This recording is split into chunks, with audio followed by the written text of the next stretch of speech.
শুভ দুপুর বন্ধুরা, চলো ছেলেদের জন্য কিছু করি। এই যে দেখছো ডিম, আমি কড়াইতে তেল দিয়েছিলাম, তারপরে ডিম ছাড়িয়ে এগুলো নুন হলুদ দিয়ে একটু হালকা ভেজে নিচ্ছি। এখানে আলু সেদ্ধ করা আছে, পেঁয়াজ, আদা রসুন ঘষা, পেঁয়াজ ঘষা, টমেটো ঘষা, এখানে জিরে তেজপাতা আর কেসুরি মেথি পাতা, টক দই, ধনের গুঁড়ো, জিরে গুঁড়ো, কাশ্মীরি লঙ্কা, নুন হলুদ, চিনি। ডিমগুলো আমি হালকা ভেজে তুলে রেখেছি। ওর মধ্যে আমি তেজপাতা, জিরে আর ছোট এলাচ আর কেসুরি মেথি পাতা একটু দিয়ে দিলাম,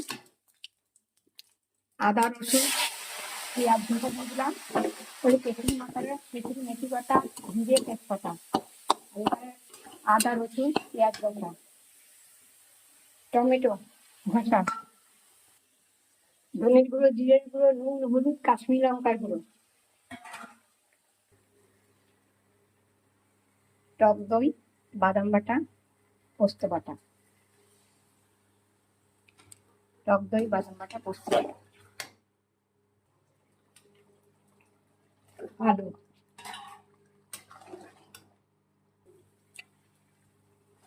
এবার ডিমগুলো দিয়ে দিলাম, ভাজা মশলা গরম মশলা দিয়ে দিলাম, ভাজা মশলা গরম মশলা। এবার নামিয়ে দেবো।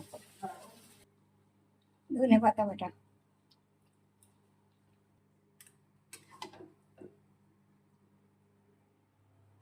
হয়ে গেছে, নামিয়ে দিচ্ছি।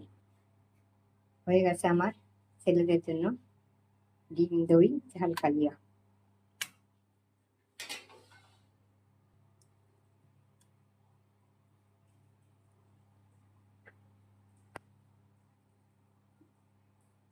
হয়ে গেছে ছেলেদের জন্য ডিম দই ঝাল কালিয়া।